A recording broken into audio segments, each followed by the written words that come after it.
the point I'm trying to make here is, when you really start dealing with the spirit world, you're going to find out it's going to be the complete opposite, because we have been given religion, and religion is not spirit.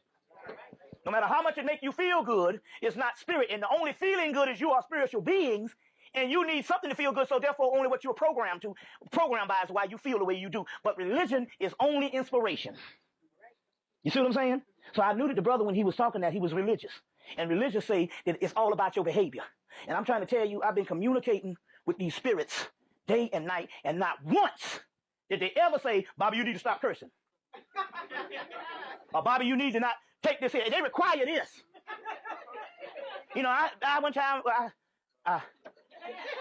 they require this. So I had all this acid indigestion. I couldn't get rid of it for one day. And I'm like, what the devil going on? They were like, you know what you got to do? So I had to go get some medicine. As simple as that. Now, I'll go into the science on this type thing here and all, because you're going to have to break. So we're talking spirit. And sometimes you're going to have to break what you know as religious. And even though what you might think is detrimental to your health, there could be some spirits behind some things. So there's 3 sisters, and I talk about Otinta, T.H., and Sheola. And they show up, and they heal whatever. And I can get them to heal whatever, but they be like, Mom, get the shit. So now they're like, no, we want some cognac. So you know, now here's shit, I got it working.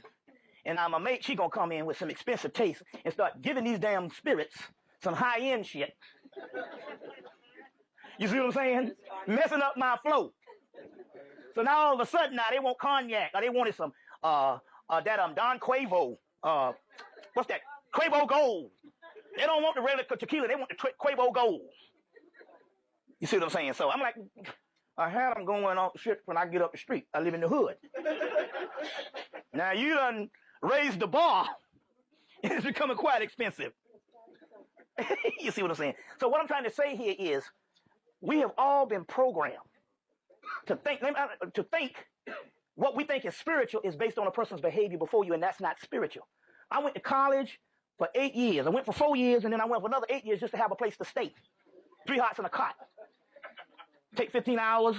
I think it's 12 hours. Which one? 12 to get that grant? Well, I take about 12 hours to get the grant. No more. Just to get the lunchroom and the bed. So I can stay on the campus. And I used to use that to move. I said, to move to another city. I said, dang, I need to go to Atlanta. I said, dang, I ain't got no money, whatever. I'll get back in school. But I forgot what I was getting ready to say. But anyway, I went 4 years at this black college down there in South Carolina, and they had these black speakers that would come up, and they would inspire us for 4 years. And they knew the art of saying nothing well. That's ceremony. So as soon as you see somebody come on unorthodox and curse before you, you have been trained to reject that. Now what is going on is this. Explain a couple of things. Y'all all right? Explain a couple of things. What is going on is this. You have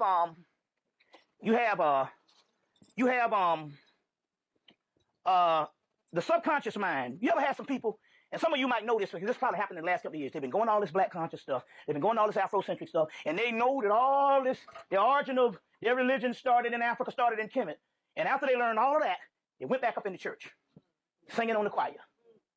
And you baffle. You go, wait a minute, how can you learn that the origin, you know, that one is an offshoot of the other, and one is model, and you're gonna go back to the falsehood?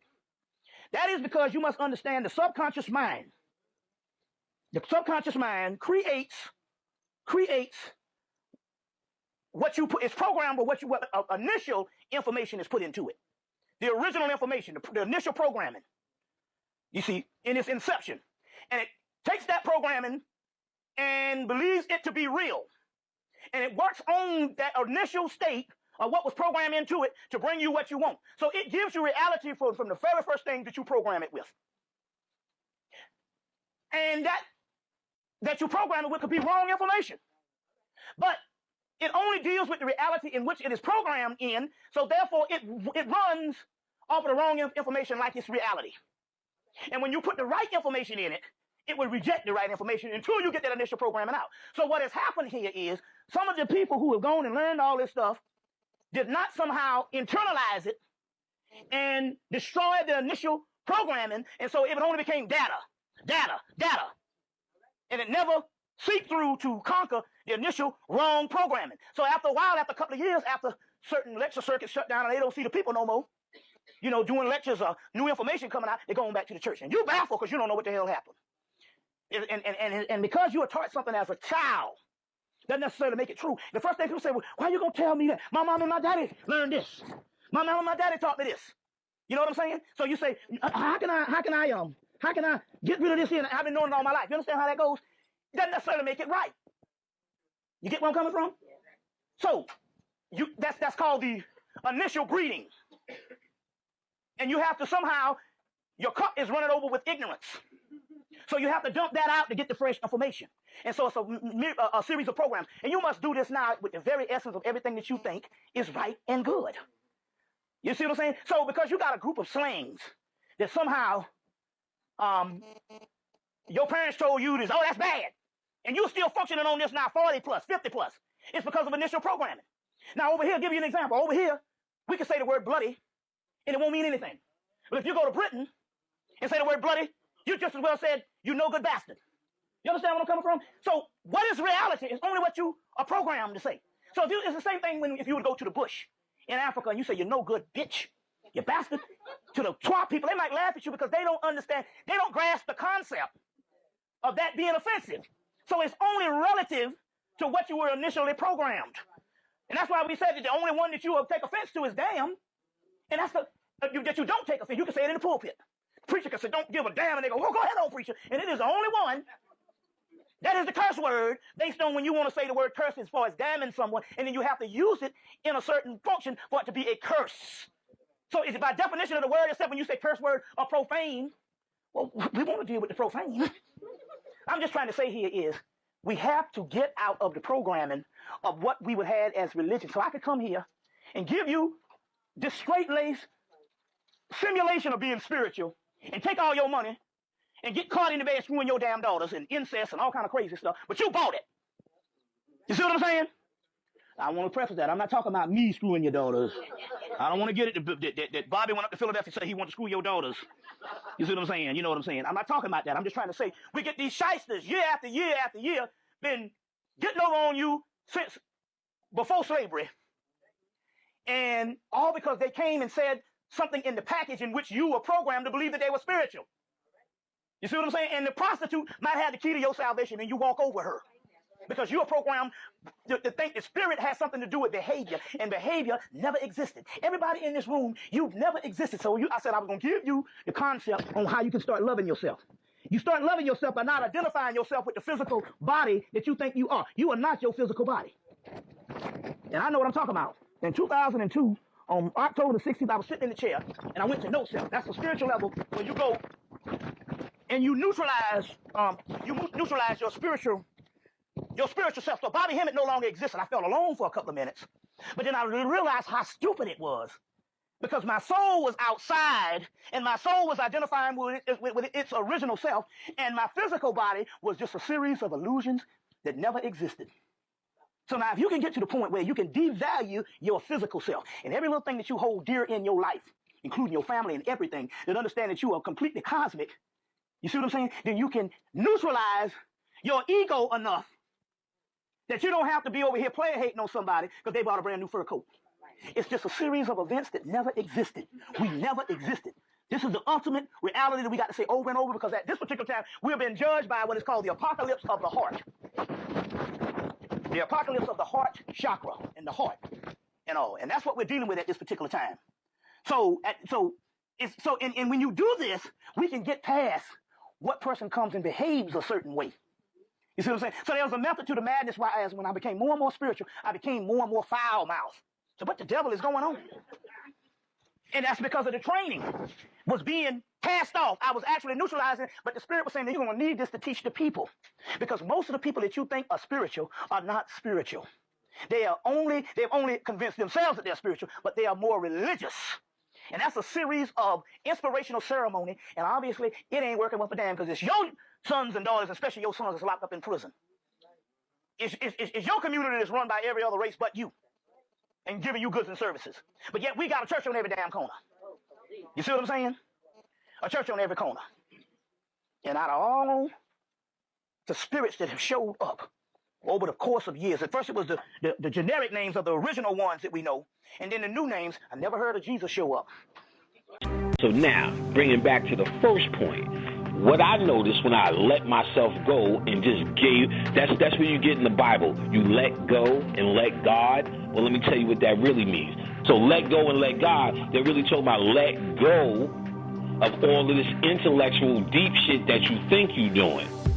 And let the God come out in you. You God. You got the God force, that God power. That ain't God because you're melanin or whatever. Because you can have a melanin and be a fucking human. And half you niggas still are.